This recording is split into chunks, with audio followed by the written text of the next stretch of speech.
Yo guys, what's up? It's Mike from Chess Lifestyle, and yeah, we are still streaming 39 minutes a day. Let me update this. We have gained 1 subscriber since yesterday.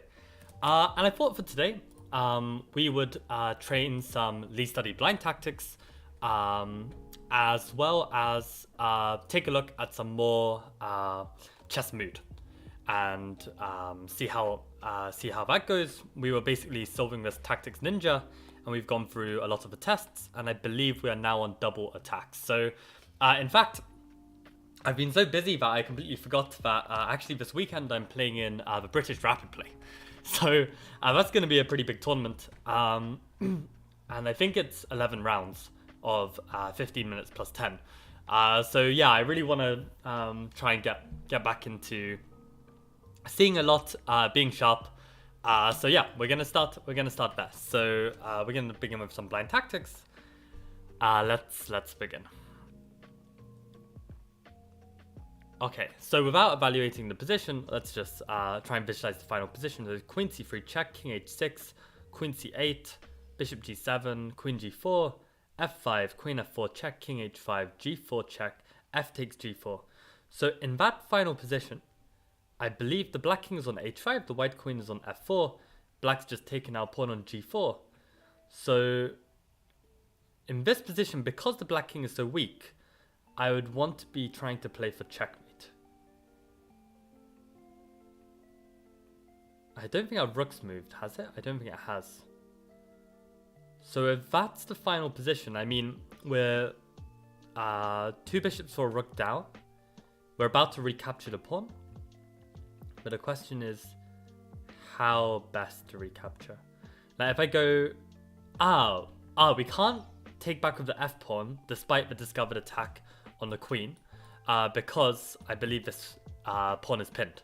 So I think the queen is here. There's a black pawn here, and the king is here, if I'm not mistaken. So if we take this way, check. This forces king h4. Then maybe we can push. I think that's probably strongest. Yeah, and if the king comes down, we've got queen g4 mate. And if the king goes up, we've got queen g4 mate. So I think that must be it. Check. King h4, and then we push.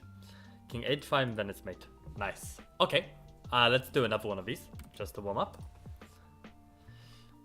Right, so... hello, your second plan B. Welcome to the stream. As I said, we were just going to warm up with some blind tactics, and then we're going to take a look at some specific tactical themes on chess mood. So that's the plan for today.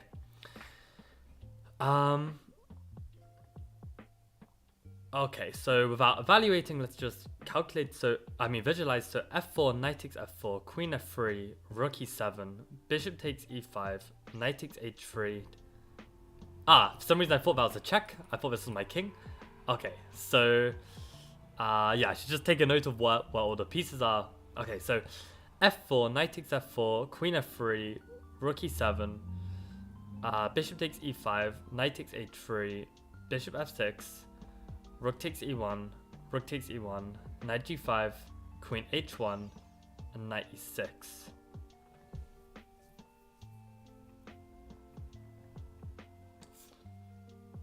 I was following until... right. The knight is coming like this. Okay. Yeah, for some reason this one is like really tripping me up. f4, knight f4, queen f3, rook e7, bishop takes e5, knight h3, bishop f6, rook e1, knight g5, queen h1, knight e6. Okay. Yeah, so in that case, we've basically got the bishop on f6, the black knight on e6, we've got a queen on h1. And I don't know why this tactic jumps out to me, but queen takes h6 looks really strong, right? Because if the king tries to run, then we've got queen h8 mate. Note not queen g7 because there's a knight on e6. But then, yeah, after taking on h6 and they take back, then I believe we have a rook on e1 that can swing over. And the only piece that can block, not even the queen actually, because the knight is on e6. So I think that's just mate. So the queen's coming... Oh, the queen is coming from h1. Yeah, I just completely forgot. And then, yeah, this is just the mate. Okay. You messaged me on Discord, Lucas. Yeah, that's what I was saying. I'm really slow at checking Discord, but I'll make a note. I will check. I'll check Discord. Yeah, I'm very bad with social media in general. Just I'll take days to reply to stuff, but yeah, I'll try to check it out. Um, okay, that's a good warm up. Let's now continue with this Tactics Ninja. So, the reason why we're doing this is just to see if there's anything where we haven't any tactics that we aren't familiar enough with that we could benefit from a bit of extra practice. And I think like the discovered attack, that was quite telling. That yeah, I hadn't done enough practice of this, so I was very slow. But let's keep going. I think we're on to double attack now. So the difference between this, oh, Anand Lotia, craziest double attack ever. That looks really fun. So I think let's start with the test, and then after the test we'll do the Anand craziest double attack. So basically the difference between a normal fork and a double attack is generally a double attack is when you make a move and you end up creating two threats at once. So for instance, for this position that we have, I assume it's white to play, and this one is quite an easy one, just king b3, right? Attacking the rook and also threatening rook c1 mate. So that would be a double attack because it's like two different pieces attacking as opposed to one. Okay, let's start from simple. Here we have rook endgame without pawns here, or rook against move king b3, also your track cannot save the rook. Then next one. What do you think? Can black play here short castle or not? Okay, so question is, can black short castle, yes or no?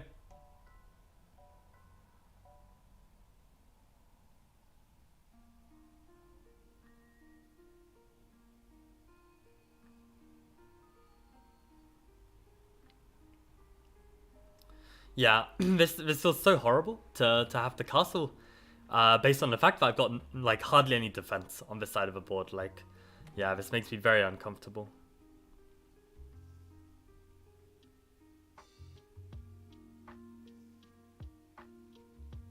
If short castles, what double attack do we have? I mean, I'm looking at after short castles, maybe queen h5, maybe queen d3. But I didn't look at queen c2. Okay, so if castle's kingside, queen c2 hits h7 as well as hits c6. I'm gonna guess your second plan B that you meant queen c2 because I think that makes more sense than queen d2. But yeah, it looks like unless I'm missing some kind of resource, yeah, I think that just wins a piece. Fantastic. Beautiful, I think. G8. Can they do this over? Because they have 2 weeks, and also the c6 knight. So we can play here. Yeah. What?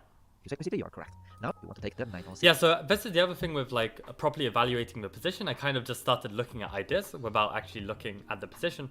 And had I done a proper evaluation, understood where the pieces are, understand like what the material was, then I'd probably notice that this knight is loose. Yeah, okay. Wins the game. The next one. We make Fair enough, your second plan B. Complicated. What do you think if black plays here rook c4, pinning the knight on b4 and also taking out h4 pawn? It was a good move or not a good move? Please put something. Okay.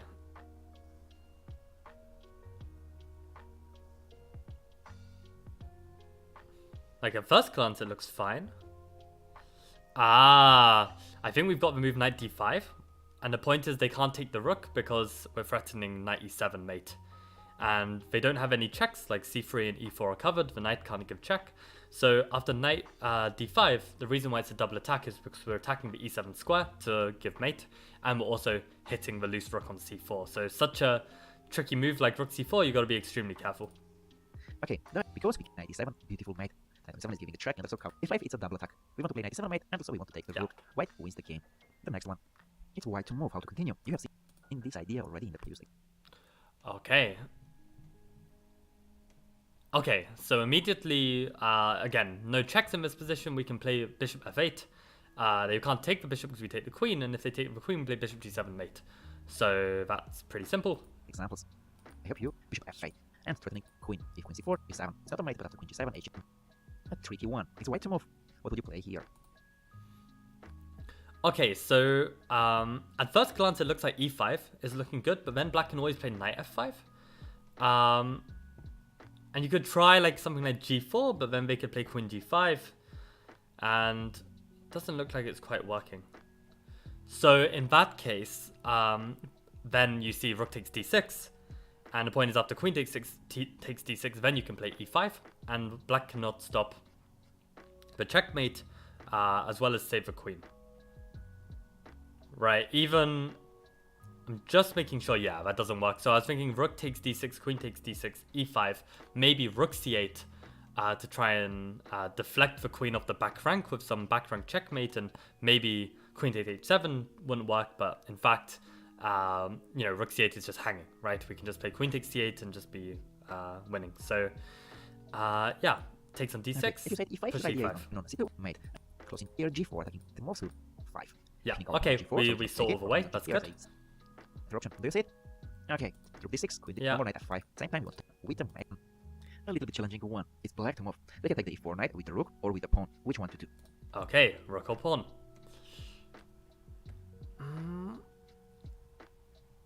In a game, I'd probably take with the rook because I don't want to open up the f file for white. That'd be my instinct.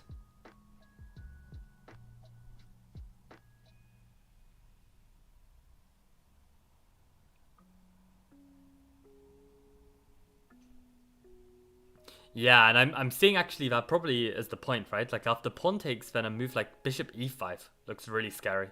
Like threatening mate, and also the rook can't take because rook takes f8. And on bishop e5, if they take on f1 check, I go rook takes f1. Yeah, and again, the bishop's untouchable with threatening mate. What if they play like queen h6 there? So we're saying if pawn takes bishop e5, rook takes f1, rook takes f1, and queen h6, trying to hang on to everything.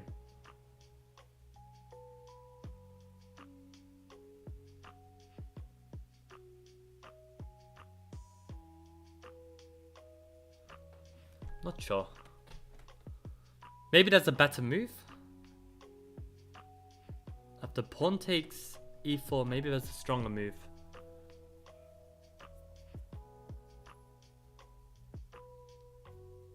Like I'd consider bishop g5, bishop d6, bishop h6. I don't know, bishop e5 looks good, but then after rook takes f1, rook takes f1.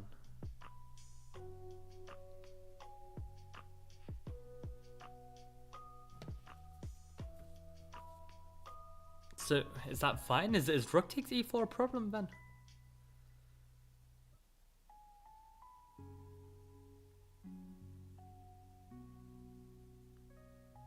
Nah, rook takes e4 has to be fine. It looks so solid. Pawn takes, there must be something I'm missing. Pawn takes... I'm not going to check chat in case it's the answer. Pawn takes... What am I missing?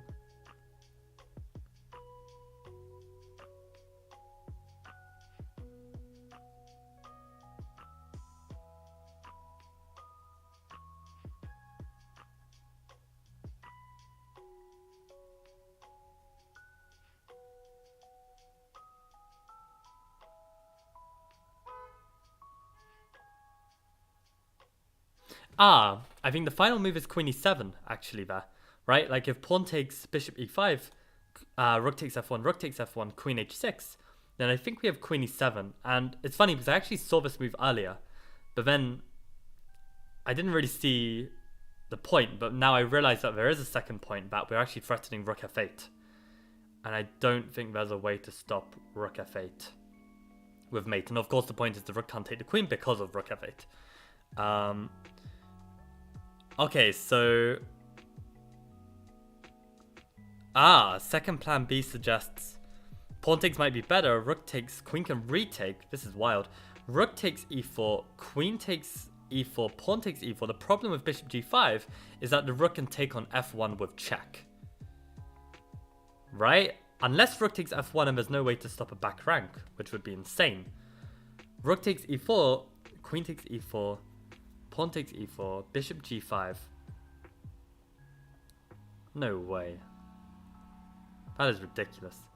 Bishop g5 is ridiculous if it works. Rook takes f1, rook takes f1. Nah, surely not. What? So, wait. On pawn takes, my line was bishop e5. If rook takes, I don't think queen h6 is working because of queen e7. That looks super strong to me. Black can give one check on e3, the king just moves.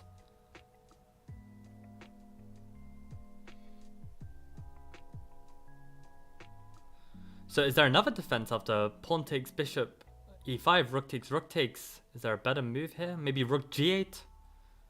Maybe rook g8 and I have nothing.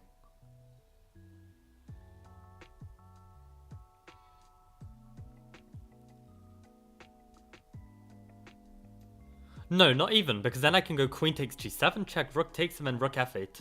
And that's checkmate because the rook is pinned by the bishop, so I can sack a queen on g7. I'm very confused. So if rook takes, queen takes e4, pawn has to take on e4, and now bishop g5. What a ridiculous move.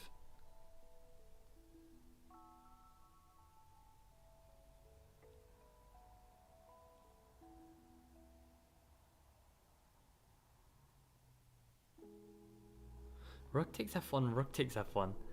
What? Am I tripping, guys?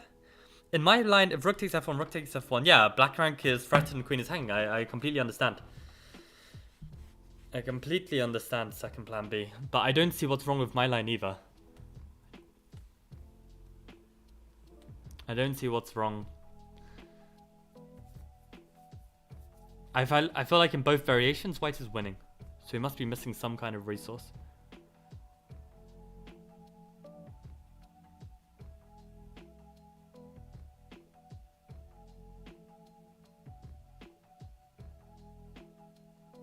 Yeah, but I think yours is cleaner, you know? But, okay, one more time. If pawn takes, bishop e5. Ah, maybe here? Queen h6 immediately? Is that what we were saying? Yeah, maybe queen h6 immediately.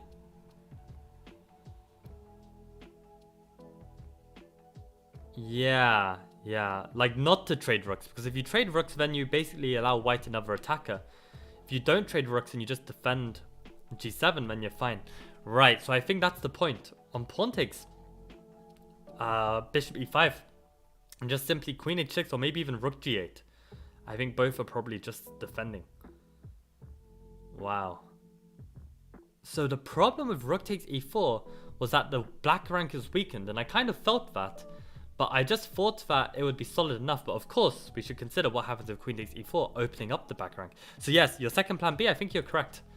Your line is right. Sorry, like should play fe4. Because rook e4 here, we have a very nice tactic. Not easy one, but I offer you anyway. Post video and find it. Okay, yeah, you got it. Queen 4. Congrats. And after f4, we can attack the queen on h4 and also the rook on f8. We have two options, bishop g5 or bishop g3. Which one? Okay, if we play bishop g3, we will give opponent's option to go queen 7 or queen d8, running back and defending the f8. But after we play bishop g5, this very nice move, it's over. Beautiful. We attack the queen and also we want to take on f8. After rook f1, anyway, it's a double attack. The queen on h4 hangs, and also we want to play rook f8, back rank mate. So in the initial position, f4 was the correct move, because after rook e4, we have this queen e4, f4, and bishop g5. The next one.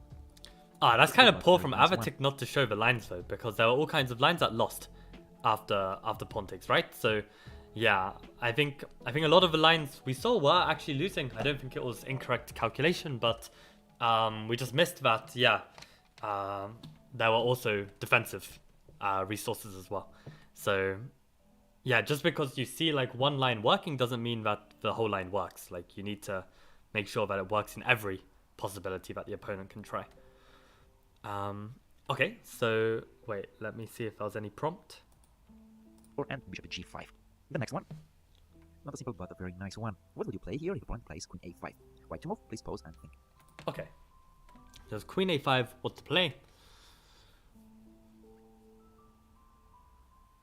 Okay, so a very quick evaluation. We're actually 2 pawns down. The black queen is obviously quite weak, given that we've got like a discovered attack on it. We also have the better minor piece. We've got some back rank issues. Maybe black's got some problems with their king as well.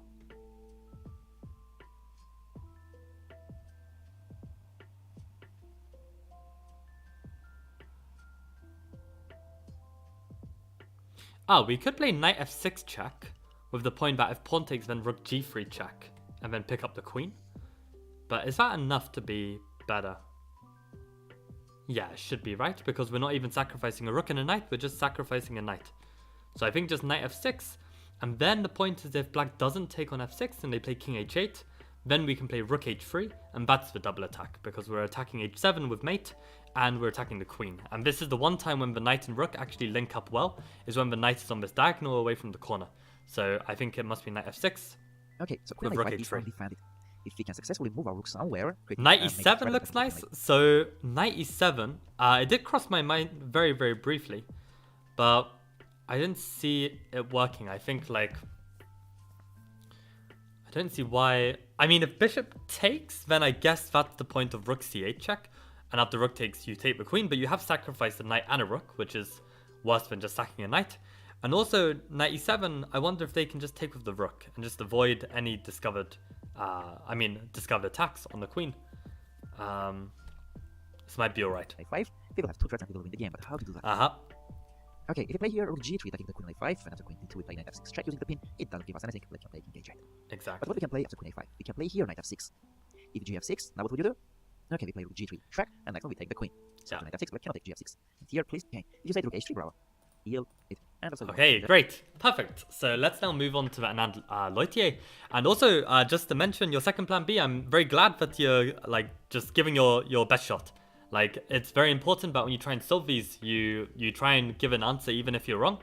It's like not so... Well, firstly, it's not the end of the world, and secondly, it's like it forces you to actually commit to an answer. So if you try and just like solve these passively without giving an answer, then when it actually comes to a game and you actually need to make a move, you have less experience at like deciding on what move you're going to play. So in general, committing on a move is a really good idea. So yeah, let's give this one a go. The last practical example I want to show you probably is the craziest double attack in chess history. The position is from the game Vishwanathan Anand, Joel Loitier. It's white to move. The example is very complicated, but it's so nice that I couldn't stop me from showing you. If you love showing this, you can pause the video and think how to continue here for white. Okay, so best double attack in history. That's a pretty high status. So it's white's turn to play. What to do? Also, hearing how slow Avatic was speaking, like, am I speaking on 2 times speed or something? Like, genuinely, like, how I have no idea.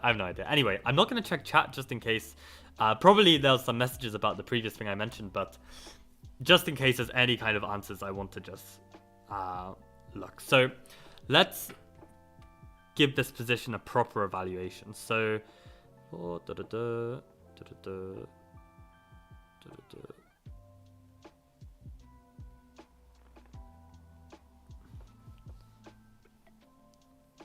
I wonder if anyone like just knows the game off by heart. There's probably a chance. Okay, so evaluation wise, basically, also this bishop on g2 looks so like how the hell. Anyway, so basically, black is actually 2 pawns up. Both kings are very weak because this black king's in the center with like a rook x-raying it and a rook on the 7th, while the white king is very weak because the queen is pinning it and there are all these minor pieces around the king. White is a bishop pair, black is a knight and bishop. Black's bishop on g2 looks extremely weak. And yeah, there's all kinds of tension in the position. Like there's this discovered attack from the bishop moving with hitting the queen. All kinds of ideas.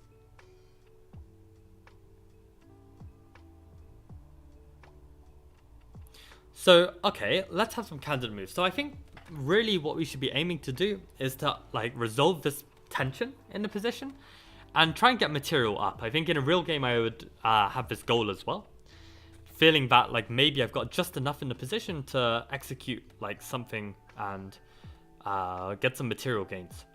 So one candidate move would be rook takes f7 with the idea that if king takes then some bishop g6 with some discovered attack. So rook f7 would definitely be a candidate. King takes g2 would be a candidate, although knight takes e3 looks like a really strong response. But still needs to be calculated. So king g2, rook f7, maybe bishop g6, right? Like changing the move order. Maybe this could be an interesting idea. I mean, maybe they can't take the queen on d1 for whatever reason. Yeah, and when we're looking at this position, Nothing else is quite jumping to mind yet. I mean, the bishop feels like it's a bit stuck. Maybe bishop a3 could be a move, although you do allow black to take the rook on e3, with the queen even. So I think maybe that's our candidate moves for now. Rook f7, king takes g2, bishop g6, and bishop a3. And to me, out of all of these candidates, the move that actually gave me the most promise was bishop g6, surprisingly, because bishop g6 adds pressure on f7, and very nicely, if bishop g6 and queen takes d1, then the move rook takes e6 check is now available. And the point is that the pawn can't take because the pawn is pinned to the king, which then forces either king f8 or knight e7 to block. And knight e7 feels horrendous because white can just play rook e6, takes rook the knight on e7, and this would lead to mate. I'm like 99% sure, because king f8, rook takes f7, king g8, rook g7, king f8. There must be something here. Rook b to f7, king e8, and then yeah, rook f6. No, rook f6, the bishop on g6 hanging. So how do we make this work? This feels like it should work. Bishop g6, queen takes d1, rook e6. Okay, firstly, let's just see what happens with king f8, because I feel like king f8 is a better try anyway. And maybe we don't have anything on either of these lines, right? Like rook takes f7 check, king g8.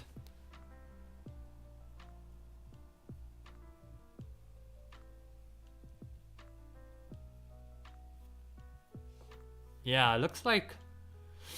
we have a bishop on c1 that can come to a3 though, right? That's probably pretty huge.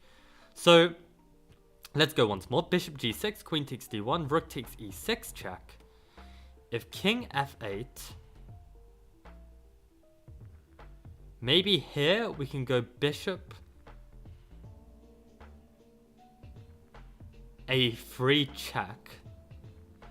And I think in that position, if black tries to escape with king g7, the point is white can just play rook takes f7 check, because the bishop on g6 is still protected by the rook on e6. And on king g8, do we have something there?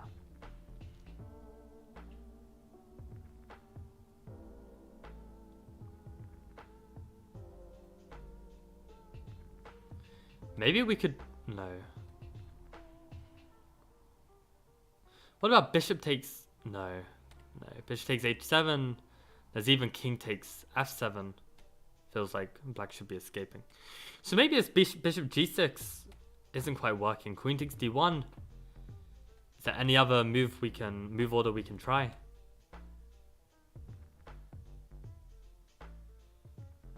Bishop g6, queen takes d1, bishop takes f7. King f8, bishop a3 check. King g7.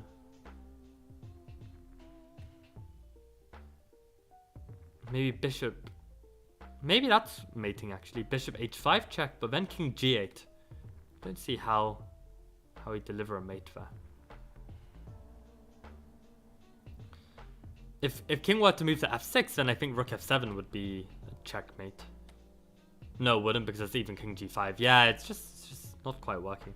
So okay, before we enter this rabbit hole anymore, I think we can kind of evaluate that this whole line with bishop g6 is like promising, but ultimately dubious and very unclear and probably not working.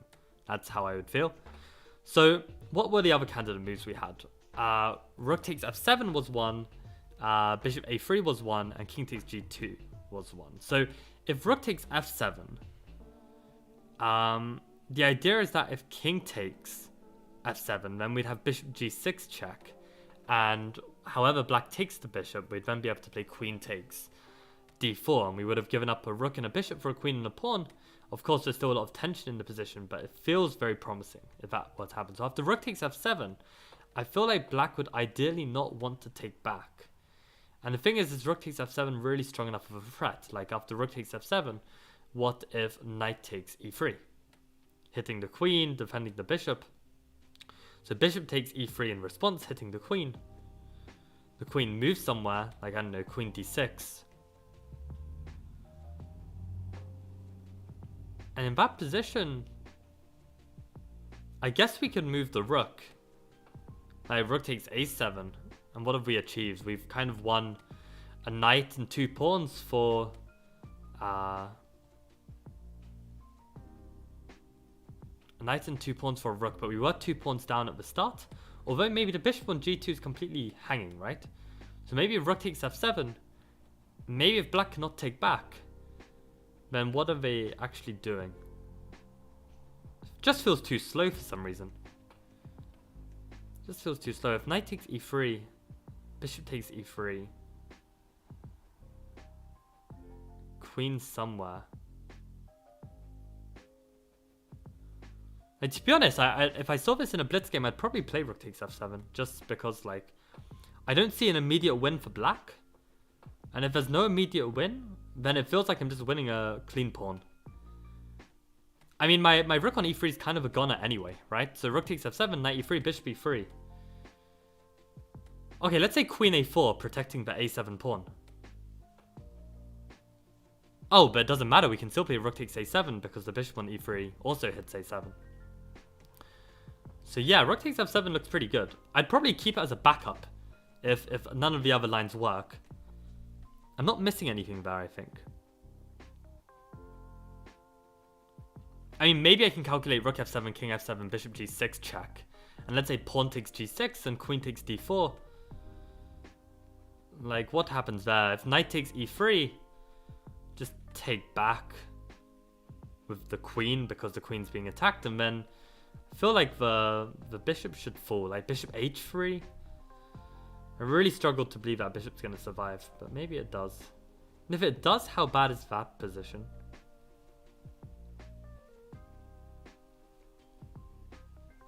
I still feel like we'd have good chances. We'd have queen and bishop against 2 rooks and a bishop, but opposite color bishops, a weak king. I think we could hunt the king down. I think white would be better, even if we didn't win that bishop.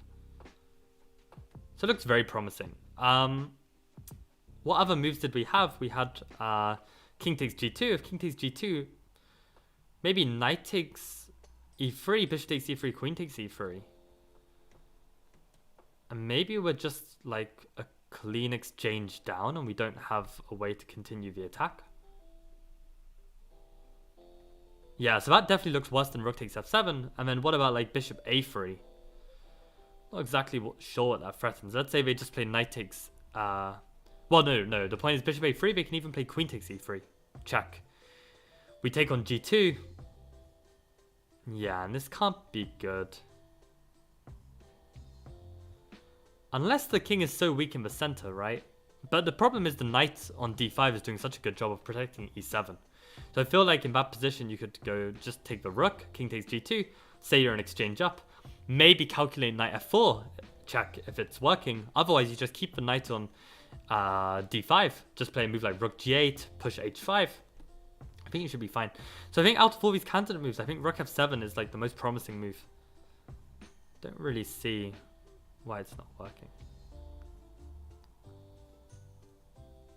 Like it feels a bit like too chill of a move. Like it doesn't feel like it's enough, but I think that's going to be my answer. I'm going to lock in rook f7. So let's see what everyone else is saying. Aha,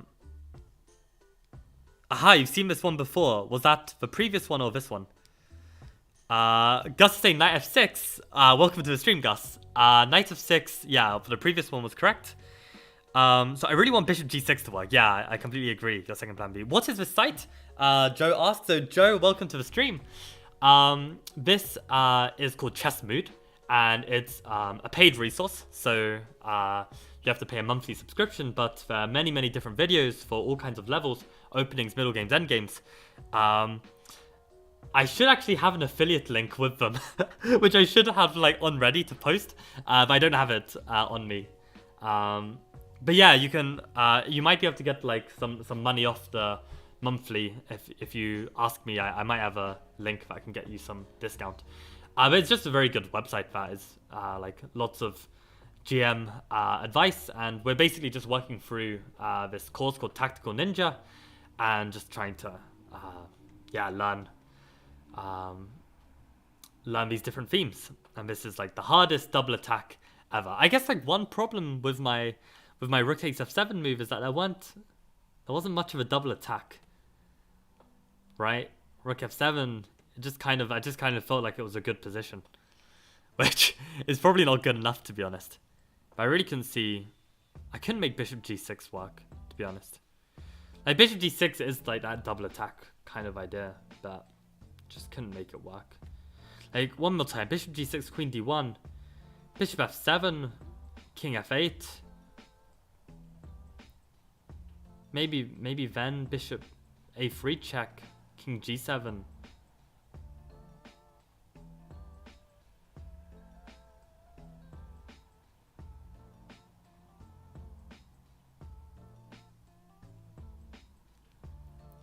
Do we have like some super duper discovered attack that leads to mate or something?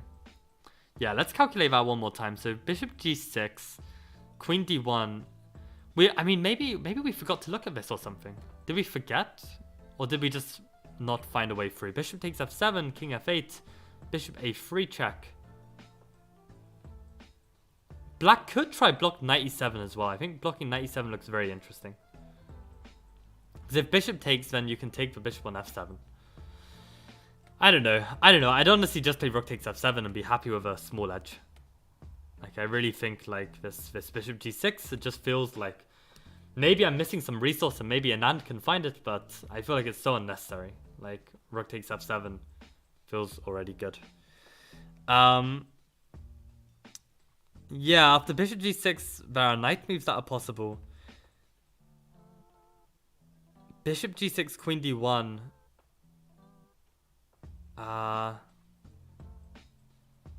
You're saying rook takes e7, so I'm guessing you missed out rook takes e6.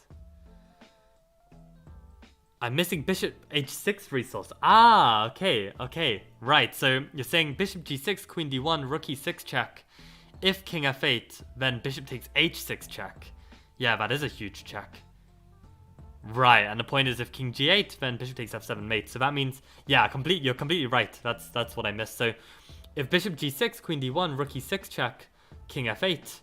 Sorry, we just looked at that, knight e7. So let me go once more time. Bishop g6, queen d1, rook e6, knight e7. In that position, yeah, then we can just go rook takes e7, king f8, and bishop takes h6. And then on king g8, bishop takes f7. Yeah, so it's just simply mating. Yeah. But that's the crazy thing, right? Like this bishop g6, rook e6 was my instinct, and when I found the candidate moves, this is what I found. But yeah, if you can't visualize the continuation correctly, you can't really go for it. Like in a blitz game, maybe you can just try it if you're feeling very free spirited. But if you calculate it and you calculate that it doesn't work, then you've got to be looking for alternatives. So what I want to do is I want to have a look. Anand Loitier 1997. Let me put it into oh, someone's even got a study on it already. Perfect. I just wanted to check like what engine says about rook takes f7. Does it still give white a small edge, or did I misevaluate this? So yeah, I'm gonna guess. Wait, is this a different game? No, this is the same game.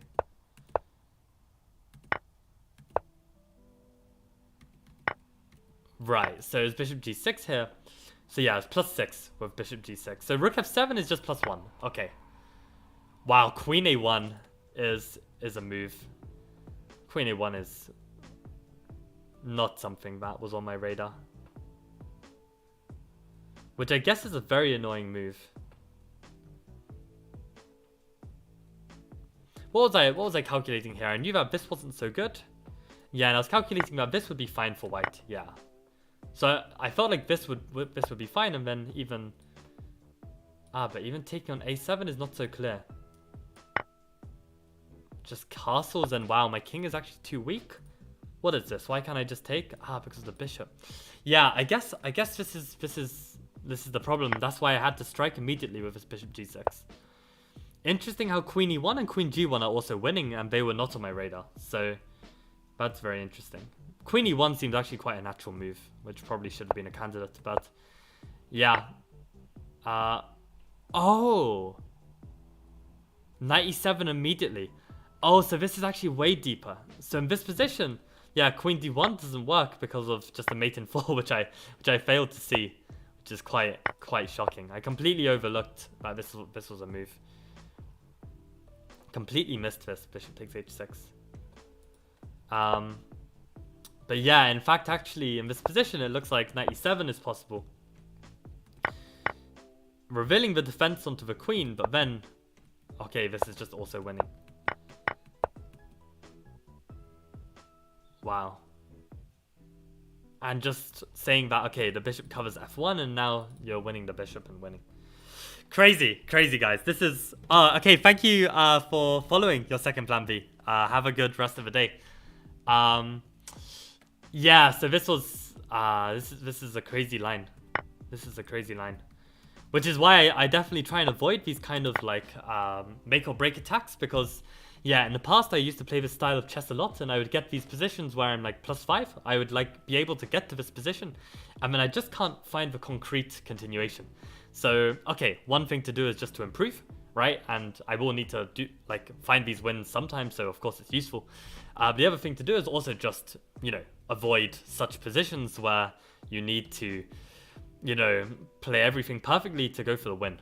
And yeah, for me, there are kind of easier ways to win a game of chess than this kind of style. But yeah, still very interesting. Let's have a listen what Avatik has to say about this. Okay, the position is super messy. Right now the material is equal, but our rook on e3 is pinned. If you take the g2 bishop, black will take knight e3 our rook. It would be cool if you could take rook e6, and after f6 remove the f7 pawn, then play bishop g6 check, and then take the queen. However, white cannot execute all this mentioned because rook e6 move is illegal, the rook on e3 is pinned. What did here Anand is probably one of the best moves in the chess history. He played bishop g6, opening the bishop on d3, attacking the queen on d4, but at the same time offering queen sacrifice. Yeah, it's a crazy now line. The bishop g6 with a double attack, queen on d4, and at the same time f7 pawn. If black takes queen d1, now white don't take f7 pawn, but they have a better answer. They play rook e6, using that f7 pawn is pinned, and that's what the point queen is not on d4 anymore, and our rook on e3 was not pinned. Now after rook e6, when black plays king f8, there is bishop h6 check, and after king g8, bishop f7 with a beautiful mate. So after bishop g6, black cannot take the d1 queen. I think one thing to learn from this in terms of my own calculation is that I came up with the candidates, I came up with the correct evaluation, I came up with the right goal of calculation, right?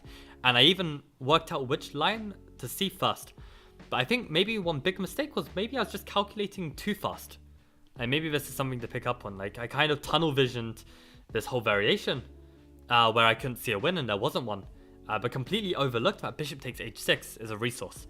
So I think maybe slowing down and just maybe also trying to back your intuition a bit more, like be like, okay, like this looks so promising, right? You've got so many pieces hitting the king. You even got this bishop on c1. Surely there's a way to make this work. And yeah, a strong attacker would realize that, you know, you need to bring every piece to the attack. And I guess I did try and do that with bishop a3, but completely overlooked that bishop h6, of course, is just covering a much more important diagonal and covering much more important squares. D4 and bishop f7. If they play knight e3, taking the rook, opening the rook on d8, defending the queen, white can play bishop f7 check. And after king f8, queen d4, rook d4, bishop e3, taking the knight, which is a defender of the bishop on d2, and doing the tempo, attacking the rook on d4. Now it's a double attack. Two pieces are hanging. Also, white wants to play bishop h6. So the game is over. After bishop g6, black plays queen f6, moving back the queen. Now after bishop f7, all black's position is collapsing. King f8, rook e6. The bishop on f7 defends the rook on e6, the queen hangs. After white wants to take bishop h6, the g2 bishop hangs, everything hangs. So it's over. After bishop g6, this beautiful move in the game, Lottie played here knight e7. Interesting defensive idea. Now the rook on d8 defends the queen on d4, and the knight on e7 closes the rook on b7. Also, black attacks the bishop on g6. Another played here queen d4, rook d4, and here another very nice move, rook d3. Instead of moving back the bishop, he counterattack using the rook on d4 is undefended. This idea calls lifeline, later you will learn in our next sections. And what is trying to achieve Anand? After rook d3, bishop d3, when this rook on d4 is exchanged, here's a double attack. The g2 bishop hangs, and also white wants to play rook b8 check, and next move in the rook on h8. After rook d3, if black plays, for example, c5, defending the rook on d4. Anyway, after take, there is no rook d4, so there will be rook b8 check, and there is no more rook d4, rook d8 move. So after rook d3, Anand wants to exchange the rooks. In the game, here Lottie played rook d8. So after rook d8, king d8, when white plays rook b8, the king is not on e8, but it's on d8, and black can play knight c8. But after rook d8, king d8, here Anand simply played bishop d3. Now the bishop on g2 hangs. If bishop h3, after king g3, the bishop is trapped. If after bishop d3, black plays bishop h1, now we cannot trap the bishop because our f3 pawn will be undefended. After king g1, bishop f3, the bishop runs away. But what we could play is bishop. Okay, in this position, what could we play? Maybe now we can play like bishop e2 and then threaten to play king g1. I think that looks cleanest. Bishop e4 looks a bit more dodgy because of f5. So I think I'd play bishop e2. If white plays f5, Then maybe I can just play king g1. They can take my pawn, I just take that bishop. I think it's good enough. Rook b2, attacking the rook on 8. Bishop b2, okay. J8, and after rook e8, bishop f6. It's a very interesting Zugzwang. This Zugzwang is when black cannot make any move Play for Zugzwang, incredible. with any of their pieces. If black moves the king, they cannot. King is defending the a7 knight. Let me see if my line was also working, or did I miscalculate something? Maybe it's just like unnecessary and this line is better. So in this position, if bishop h1, yeah, bishop b2 is correct. And if bishop e2, yeah, f5, still winning, I think.